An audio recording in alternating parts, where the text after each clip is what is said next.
আমি জিনিসটা বুঝলাম না, তারা আসলো বসলো আর গাড়িটা নিয়ে উদাও, মানে প্রকাশ্যে গাড়ি নিয়ে গেছে, আরেক বেটার গাড়ি হ্যাঁ নিয়ে গেছে, কিরম পাজি।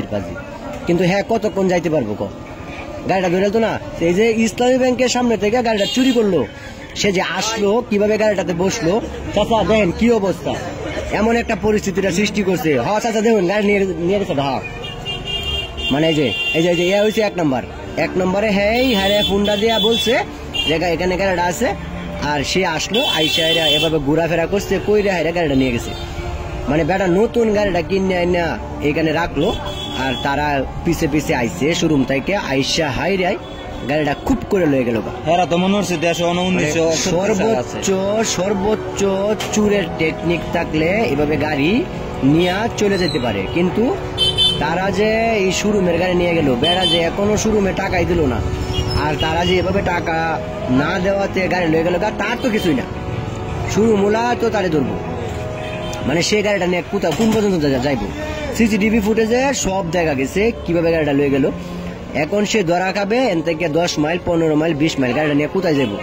আশেপাশে কোন জায়গায় সে যাইতে পারবো? তার আগেই তো সে ধরা খাবে, তারপরে তার কি অবস্থা হইব, এটা হচ্ছে সব থেকে বড় বিষয়। এখন এটা জানার বিষয়, এখন হচ্ছে তারা আলোচনা করতেছে গাড়িটা কেমনে লয়ে যাবো, এমন একটা পরিচয় দেবো করে কি দেখছো। মানে সে এখন গাড়ির যে মানে তাদের এমন টেকনিক, তারা মানে চাবি ছাড়া গাড়ি স্টার্ট লয় না, এমন একটা পরিস্থিতি। এই দেখতেছে কেমনে কি করা যায়, মানে এতটা টেকনিক। মানে এরা আসলে খুবই অভিজ্ঞ চোর, মানে হচ্ছে মোটরসাইকেল সম্পর্কে তারা খুবই ভালো বুঝে এবং কিভাবে স্টার্ট লওয়ানি লাগে এটা তাদের খুব জানা। ওই যে এই পাশে আরেকজন, মানে সেও এটার সাথে জড়িত, মনে হয় যে জড়িত। মানে এমন একটা পরিস্থিতি সৃষ্টি হয়েছে, মানে সে উঠলো উইটারে এখন গাড়িটা নিয়ে চলে যাবে, মানে সে আবার নামছে, আরেকজন আইসে মনে করছে তারই গাড়ি, ঠিক আছে, মনে করছে তারই গাড়ি, কিন্তু আসলে না, গাড়িটা তার না, গাড়িটা আরেক বেটার। কিন্তু এখানে মানে সবাই টাকায় আছে, মনে হচ্ছে তারই গাড়ি, কিন্তু সে ভাবতেছে যে গাড়িটা তার, আরেকজন যা আসছে তার মনে করছে, কিন্তু যখন গিয়েছে ধরা খাইয়ে ফেলছে। কিন্তু পরবর্তীতে আমরা জানতে পারছি যে বিষয়টা কিভাবে ঘটলো।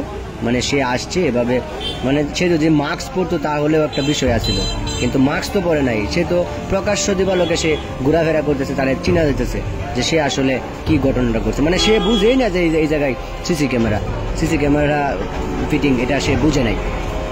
যদি বুঝতো তাহলে এই চুরিটা করতো না। মানে এমন ভাবে সিস্টেম কইরা তারপরে হচ্ছে গাড়িটা নিয়ে সে উদাও, মানে প্রকাশ্যে এমন ভাবে গাড়ি নিয়ে গেছে। দেখেন অবস্থা দেখেন, মানে সে এখানে কি করতেছে, মানে কি জানি কি করবো, লাইন টাইন জোড়া দিব, পুশ করে মনে করেন যে গাড়ি স্টার্ট লইলেই গাড়ি লিয়ে যাবো। মানে তার সিরিয়া মনে করেন যে আরেকটার সাথে হয়তো বা কানেক্টেড দিয়ে দিছে, এই যে নিয়ে যেতেছে, কাম সাইডালছে।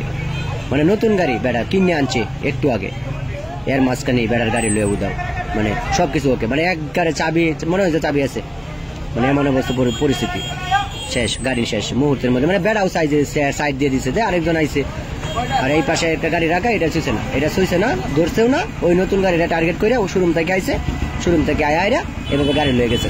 মানে এখন সতর্কতা অবলম্বন করতে হবে, কারণ এভাবে গাড়ি অনেক চুরি হয়।